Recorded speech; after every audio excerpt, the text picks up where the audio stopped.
Buenas, una vez más, iniciamos una interesantísima lección. Es la lección número 6. ¿Quién domina su mente? Recuérdense que estamos en el trimestre que se relaciona con la batalla espiritual. Ya hemos hablado acerca de los seres espirituales, ángeles, ángeles caídos, el Espíritu Santo, el alma, el espíritu, la naturaleza humana, la naturaleza pecaminosa, la naturaleza diabólica, como le llama en la clase anterior. Y hoy vamos a hablar de un tema sumamente importante. ¿Quién domina su mente? El texto áureo dice en Filipenses 2:5, haya pues en vosotros este sentir que hubo también en Cristo Jesús.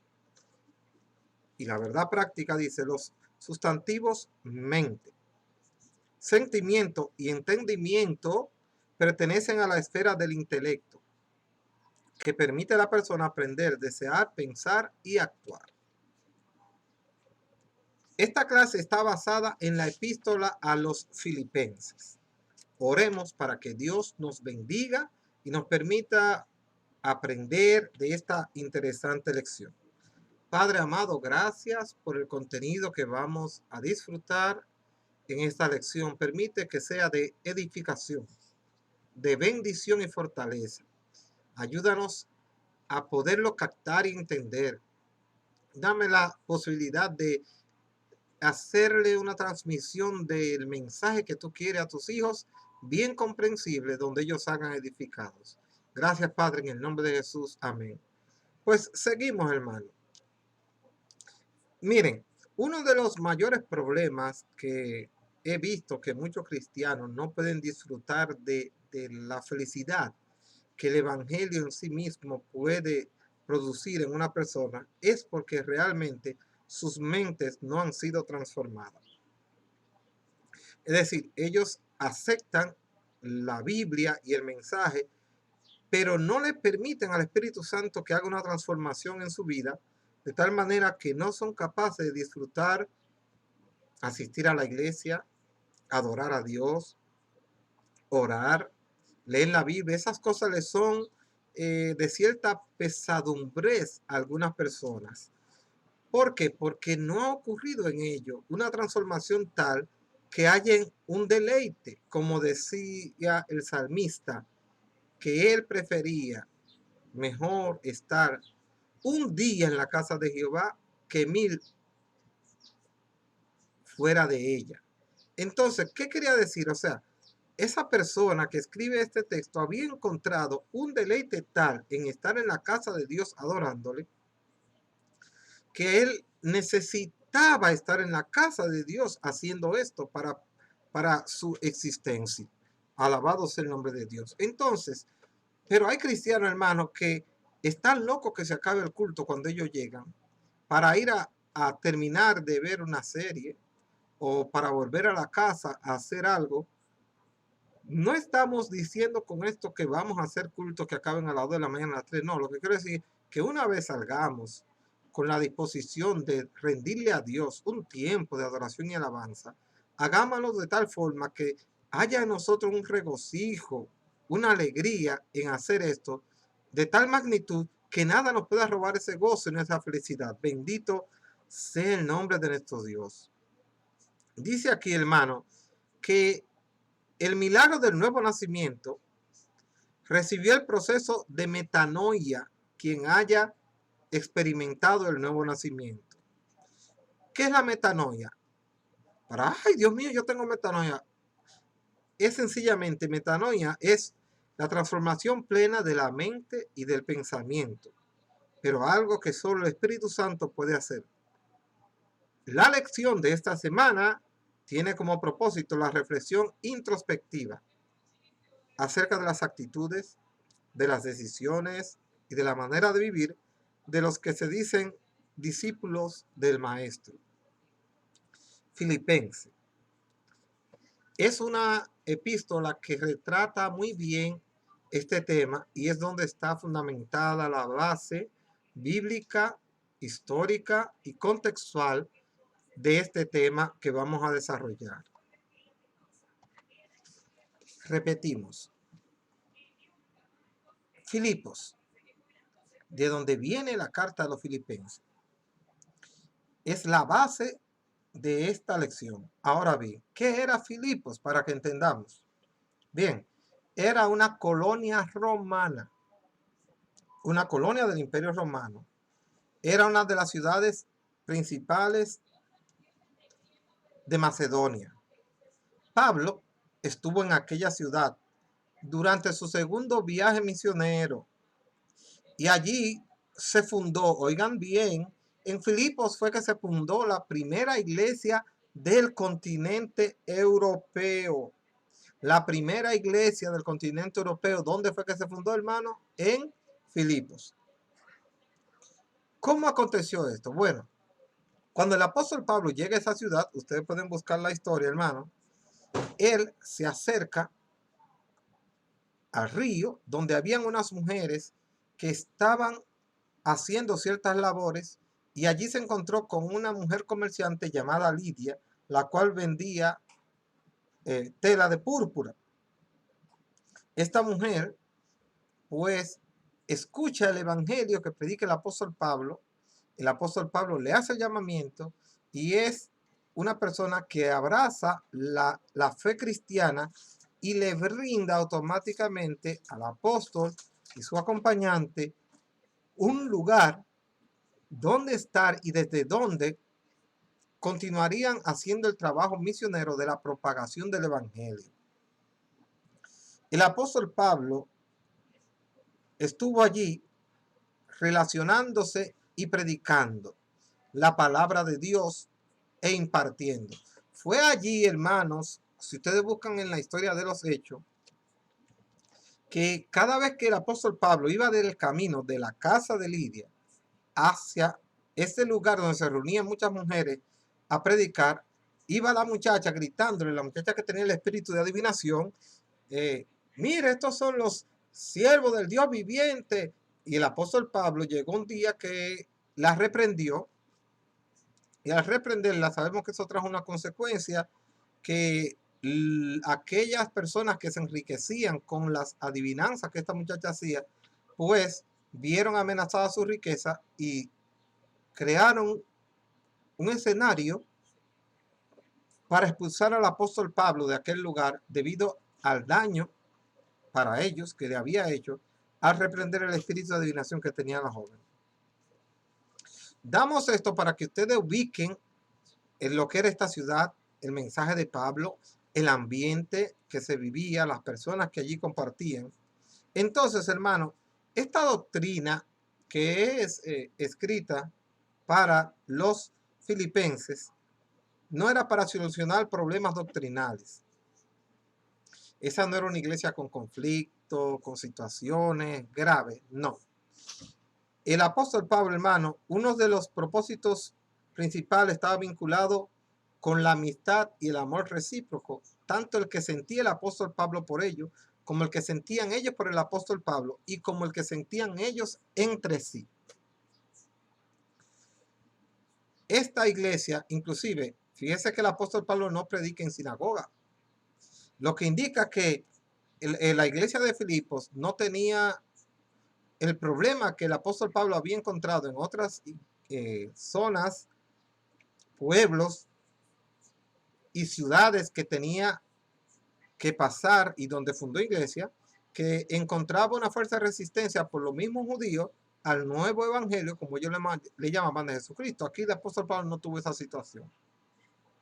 Por lo tanto, él encontró un grupo de gente sediento de conocer el evangelio de Dios y aceptarlo en la forma como el apóstol Pablo lo predicaba a los gentiles.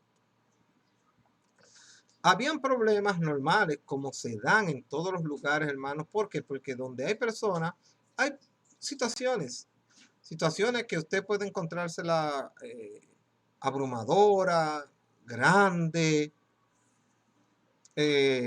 insolucionable, etcétera. Pero ¿qué es? Son casos que si usted se va, analiza la naturaleza humana, estudia el fondo, se da cuenta que son conflictos que pueden ser manejados con sabiduría de una forma excelente y tener, hermano, soluciones bien satisfactorias sin mayores complicaciones. El apóstol lo que sí pedía a ellos, y no era porque no lo tenían, sino porque quería fomentarlo más, tal y como espera que se haga en la iglesia de hoy, es que hubiera unidad y armonía entre los creyentes, teniendo como base la humildad y el ejemplo de Cristo. Por eso él decía, que haya en vosotros ese sentir que hubo también en Cristo Jesús. Filipenses es una epístola práctica, hermanos. Y los pensamientos teológicos y argumentos aparecen casualmente. El apóstol Pablo se enfoca en un evangelio vivido, de día a día, de las cosas que ocurren de manera natural entre aquellos que componemos la fe. Y el apóstol Pablo insiste mucho en el capítulo 3 sobre el sentimiento de gozo y regocijo que dominaba a los creyentes de Filipos. Y este es uno de los temas de la carta, el gozo. La iglesia de Filipos es un ejemplo a ser seguido por todos, ya que había en ella el mismo sentimiento que hubo también en Cristo Jesús. Gozo por obedecer a Dios. En la lucha espiritual, hermano, uno de los mayores puntos importantes en la vida del creyente es que disfrute el evangelio. El evangelio es una carga porque se enfrenta a los deseos carnales del ser humano. Pero una vez esa persona permitió que el Espíritu Santo transforme su vida, ya ese deseo carnal no lo domina. Por eso es que el apóstol insiste en varias ocasiones en el libro de Romanos, en Corintios también, que él habla mucho acerca de que no seamos nosotros enseñoreados por la carne o por el pecado. ¿Qué quería decir él con eso? Que quien nos domina a nosotros no puede, nuestro Señor, quien ordena la dirección de nuestra vida, no pueden ser los deseos carnales. Porque el apóstol Pablo sabía que si los deseos carnales eran quien dirigían al creyente, pues ese era un creyente que iba a tener un conflicto muy grande de su vida espiritual. Por lo tanto, hermanos, lo que nosotros podemos desprender de aquí, que usted necesita permitir que el Espíritu Santo transforme tu mente como le permitió a los creyentes de Filipos tener la mente de Cristo. Ahora, vamos a hablar acerca de la mente.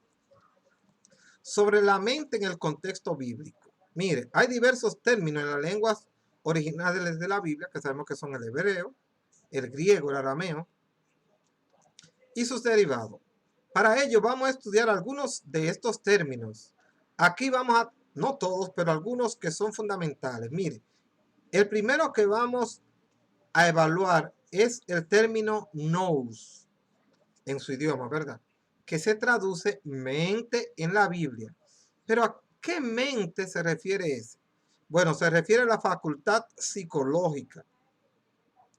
La mente, el entendimiento, el intelecto, el pensamiento, el sentido.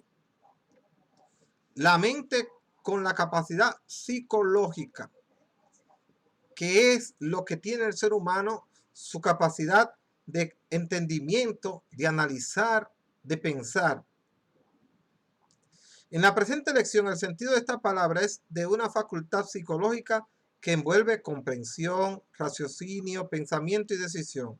Dice el apóstol Pablo en Romanos capítulo 7, 25. Así que yo mismo, con la mente sirvo a la ley de Dios, mas con la carne a la ley del pecado.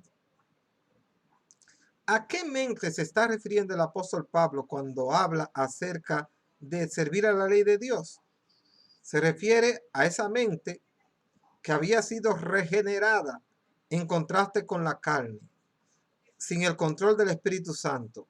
Es con esta mente cristiana, cuando ha sido cambiada, transformada por la poderosa presencia del Espíritu Santo en la vida del creyente, que entonces, hermanos, se transforma en la ley del Espíritu de vida en Cristo Jesús, que el mismo apóstol Pablo habla de esa ley en Romanos 8:2. Cuando dejamos que el Espíritu Santo obre de tal manera en nosotros, que nuestra mente no tenemos esa vida de duda, de incertidumbre, de vivir abrumado por nuestras situaciones pasadas y por las angustias que hemos vivido, y comenzamos a deleitarnos en la presencia de Dios, es cuando esa mente, el nous, esa mente psicológica de nosotros, se entrega totalmente a Dios, y es cuando el apóstol Pablo y es donde se refiere a que tengamos la mente de Cristo. Otra palabra utilizada para mente es, aquí dice, la mente como forma de pensar. La otra es como una forma de razonar, de tomar decisiones y de comprender. Esta es la capacidad de imaginarnos, la mente capaz de inventar cosas, que también es una mente que debe ser puestas en las manos del Espíritu Santo para que complete la obra en nosotros. Esa mente, que Dios sabe que la tenemos porque Él es nuestro creador, desea que usted la entregue también a los pies del Señor Jesús. La idea en este caso es de disposición y de actitud. Una mente capaz de analizar, de pensar y decidir qué hacer, tanto en el sentido negativo como en el sentido positivo. El apóstol Pablo dice que tenemos los sentidos vanamente hinchados por su propia mente carnal, el hombre. Los sentidos vanamente hinchados por su propia mente carnal. ¿Cómo podía ser la mente una mente carnal? Bueno, cuando esa capacidad de inventar la llevamos a la lujuria, a imaginarnos actos ilícitos con una mujer que no es nuestra esposa, a deleitarnos en cosas que solamente se nos ocurren en nuestra mente, a hacerle una maldad a otra persona, a concebir un plan maquiavélico para destruir a otra gente. Estamos dejando que esa mente inventiva, que es capaz de generar ideas que se pueden llevar a un acto concreto, luego esa mente debe ser doblegada, entregada al Espíritu Santo, para que ya no sirva ni sea hinchada, hermano, por la mente carnal, sino que entonces hagamos lo siguiente: vosotros también armaos del mismo pensamiento, teniendo la mente de Cristo. Primera de Pedro 4:1 nos habla de que nos armemos del mismo pensamiento. ¿De cuál pensamiento? Del pensamiento de nuestro Señor Jesucristo. Para que de esa manera podamos tener la mente de Cristo, que dice Primera de Corintios 2:16. ¿Qué significaba eso? Tener la mente de Cristo. Una mente que pensara, una mente que piense, una mente que anhele, una mente que desee las cosas como Cristo, que decía que Él anhelaba las cosas de su Padre. Hay otra palabra que viene de la misma, pero se traduce diferente, y se traduce como espíritu. Es otra palabra que significa mente en su idioma, pero en el idioma nuestro la tradujeron como espíritu. Es neuma. Neuma. Traducido generalmente por espíritu, es usado incluso de forma metafórica como modo de ser, actitud y forma de pensar. Dice, si alguno fuere sorprendido en alguna falta, vosotros que sois espirituales, restauradle con neuma de mansedumbre, con espíritu de mansedumbre. Gálatas 6:1. ¿Qué significa esto, hermano?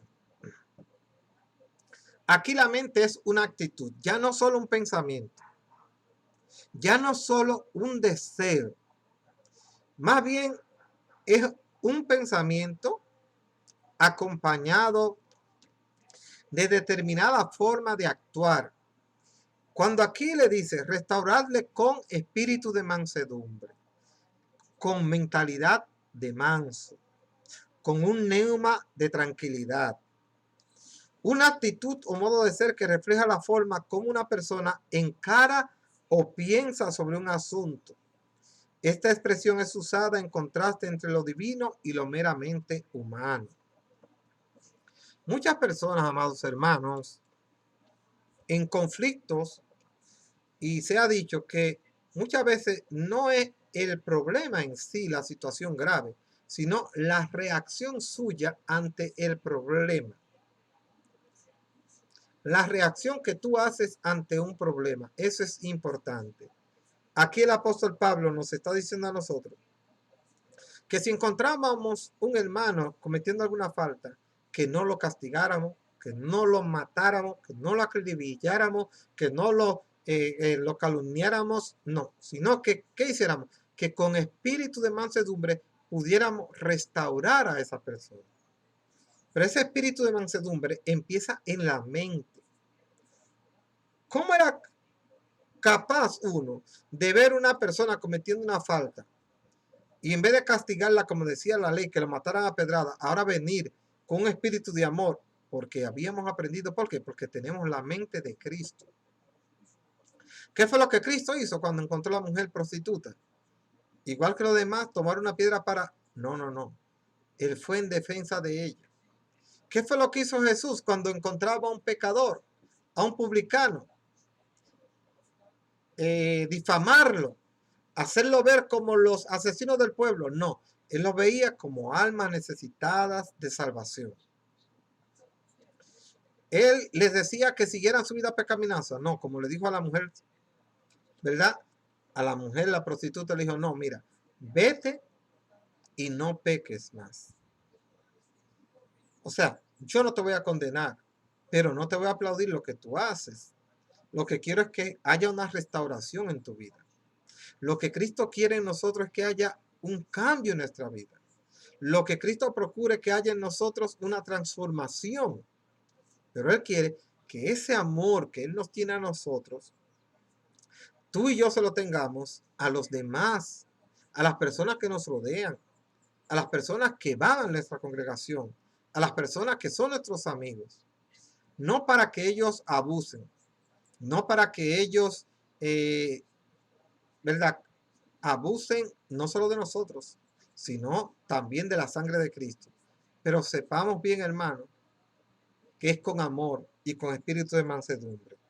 Otra palabra que también viene de la traducción de mente es corazón. El corazón aparece en toda la Biblia, hermanos, como el centro de la vida física, espiritual y mental, emotiva y volitiva. Es la fuente de varios sentimientos y afectos como alegría, tristeza, angustia, etc. El corazón es la sede del pensamiento y de la comprensión. Su uso metafórico aparece como la fuente causativa de la vida psicológica de una persona en sus varios aspectos. Pero el énfasis especial en los pensamientos significa el hombre interior.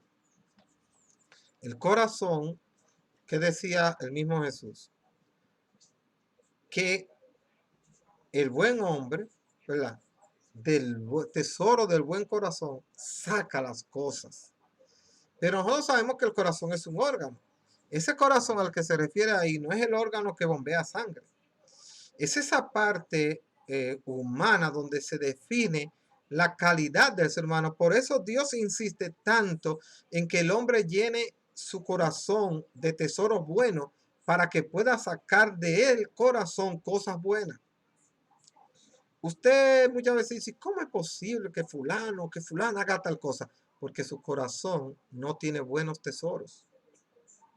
Entonces, por eso es que el Espíritu Santo insiste tanto en que haya una transformación, de que nuestra mente total, de toda la parte psíquica del ser humano, sea transformada por medio de la regeneración, que es el proceso del nuevo nacimiento, que inicia con la confesión de nuestros pecados y entrega de nuestro corazón a Jesucristo, pero que progresivamente, día a día, minuto a minuto, debe irse, hermano, dando un cambio profundo en nuestra vida que nos permita a nosotros asemejarnos cada vez más al Rey de Reyes y Señor de Señores, a Jesucristo, nuestro Salvador.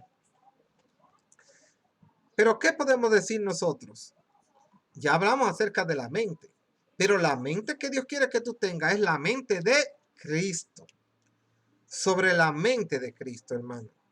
Recuérdese que estamos hablando acerca de la batalla espiritual.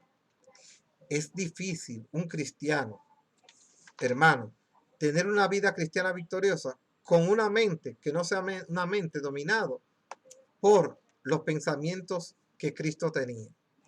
El cristiano que vive, vuelvo y repito, en esa batalla sufre mucho porque no encuentra deleite, no le encuentra mucha explicación a muchas cosas y eso lo hace sufrir y sufrir grandes batallas espirituales en su vida.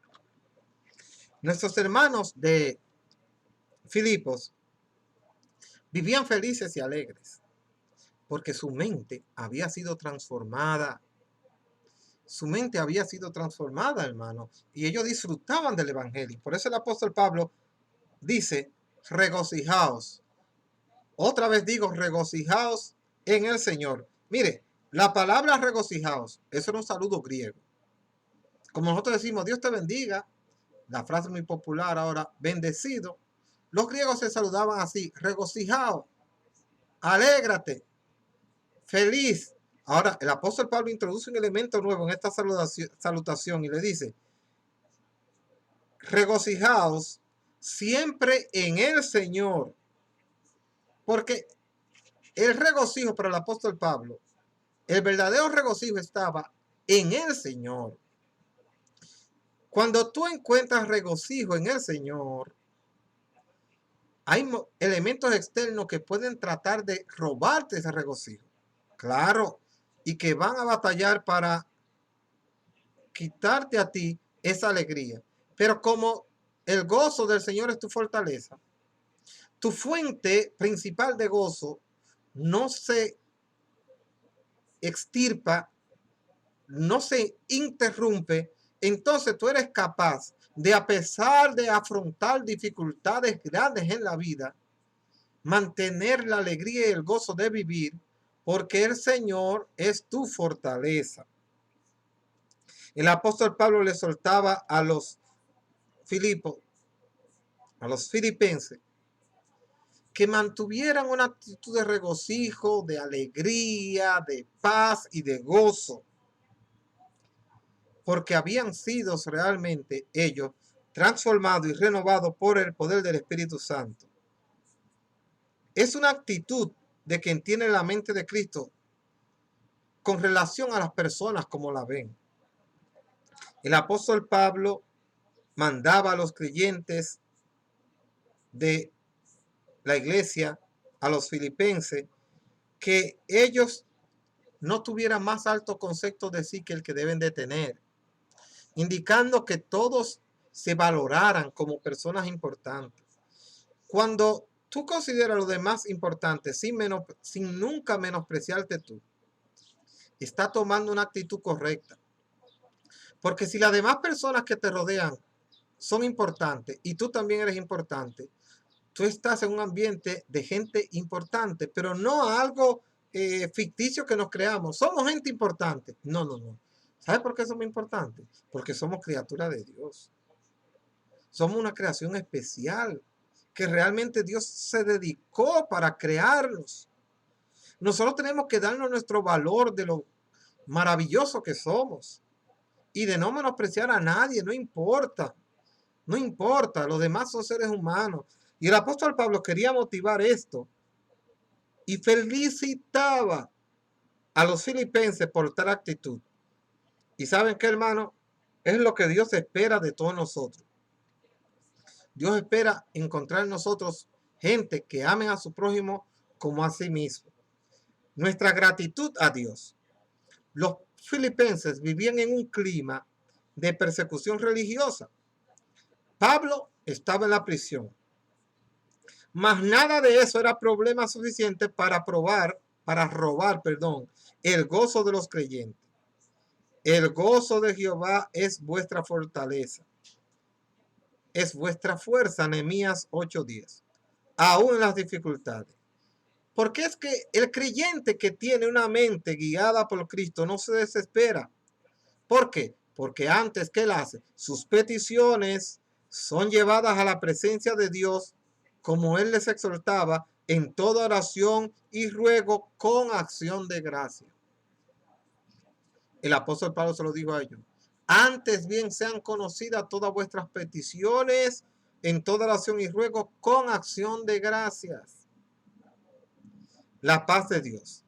El término noema, pensamiento, mente, se refiere a la facultad general de juicio para tomar decisiones. Ahora bien, decisiones en el sentido del bien o del mal, de lo correcto o lo incorrecto. La idea de esta palabra, hermano, es de entendimiento de la voluntad divina concerniente a la salvación. Este noema se puede corromper y llegar a endurecerse. ¿Por qué? Por la batalla de nuestra mente. Porque el enemigo trata de confundirnos, trae a nosotros sentimientos de odio, sentimientos de culpa, sentimientos de envidia, sentimientos ajenos a lo que Dios quiere que tengamos. Hay gente que se quitan la vida. ¿Por qué? Porque llegan a menospreciar la vida que Dios le ha dado, hermano. O son capaces de quitársela a otro por un momento de rabieta. ¿Cómo es posible que lleguemos a esos niveles? Porque no dejamos que el Espíritu Santo transforme nuestra mente a la mente de Cristo. Por eso tenemos que cuidarnos, hermano, de no endurecer jamás en la vida nuestra mente, nuestros pensamientos, nuestras intenciones, al punto de impedir la iluminación del Evangelio de Cristo. Pero la paz de Dios en la vida cristiana está por encima de todos los bienes que una persona puede adquirir y sobrepasa todo entendimiento, pues va más allá de la razón humana. Como dice el apóstol Pablo, porque ella sobrepasa todo entendimiento y guardará vuestros corazones y vuestros pensamientos en Cristo Jesús. Oiga, qué maravilloso. Guardará vuestros corazones y vuestros pensamientos en Cristo Jesús. ¿Quiere usted que sus pensamientos sean guardados? Léalo de nuevo conmigo y vamos a tomar la lectura, y con esto vamos a concluir, de Filipenses 4, que es la lectura de la clase. Dice: regocijaos en el Señor siempre. Otra vez digo, regocijaos. Vuestra gentileza sea conocida de todos los hombres. El Señor está cerca. Por nada estéis afanosos, si no sean conocidas vuestras peticiones delante de Dios en toda oración y ruego con acción de gracia. Y la paz de Dios, que sobrepasa todo entendimiento, guardará vuestros corazones y vuestros pensamientos en Cristo Jesús.